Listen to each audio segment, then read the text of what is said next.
తెలుగుదేశం పార్టీకి బీసీలు వెన్నెముక్క అని పెద్దపీట వేసి వారి సంక్షేమం కోసం ఎన్నో పథకాలు అమలు చేసిన ఘనత గత తెలుగుదేశం ప్రభుత్వానికి దక్కుతుందని తెలుగుదేశం పార్టీ రాష్ట్ర అధికార ప్రతినిధి పిఠాపురం మాజీ ఎమ్మెల్యే వర్మ పేర్కొన్నారు. పిఠాపురం నియోజకవర్గంలో ఈ నెల 25, 26, 27 తేదీలలో జరగనున్న జయహో బీసీ సభలకు సంబంధించి పిఠాపురం నియోజకవర్గానికి చెందిన బీసీ నాయకులతో మాజీ ఎమ్మెల్యే వర్మ తెలుగుదేశం పార్టీ కార్యాలయంలో సమీక్షా సమావేశం నిర్వహించారు. ఈ సందర్భంగా మాజీ ఎమ్మెల్యే వర్మ మీడియాతో మాట్లాడారు. ఏదేమైనా చంద్రబాబు నాయుడు గారు ముఖ్యమంత్రి అవ్వాలని, ఈ రాష్ట్ర అభివృద్ధి పదంలో నడవాలని, మళ్ళీ బీసీలకు భవిష్యత్తు ఉన్న ఆర్థికంగా తోడ్పాటు ఉన్న అది తెలుగుదేశం పార్టీతో అవుద్దని చెప్పి మరి నాయకత్వం అందరూ కూడా నమ్ముతూ మరి ఈ యొక్క మీటింగ్లు జయప్రదం చేయాలని అందరూ తెలియజేస్తూ ఉన్నారు. ఏదైతే రాబోయే రోజుల్లో తెలుగుదేశం పార్టీ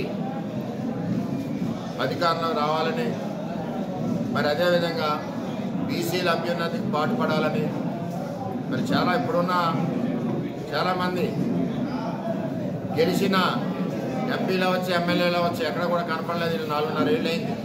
ఈవేళ ఓట్లు ఆడడానికి వీళ్ళందరూ కూడా వస్తూ ఉన్నారు. బయట బ్యాచ్ అందరూ కూడా, హరిదాసులు అందరూ కూడా, అది కూడా ఈ నాయకులందరూ చెప్తా ఉన్నారు జాగ్రత్తగా ఉండాలని, మరి అది ప్రజల్లోకి ఎక్కువగా తీసుకెళ్లాలని, మరి రాబోయే రోజుల్లో టీడీపీ జేఎస్పీ గవర్నమెంట్ రావాలని, చంద్రబాబు నాయుడు గారి రాజధాని నిర్మాణం, రాష్ట్రాన్ని అభివృద్ధిలో ముఖ్యమంత్రిగా నడపాలని పిఠాపురం నియోజకవర్గ బీసీ సోదరులందరూ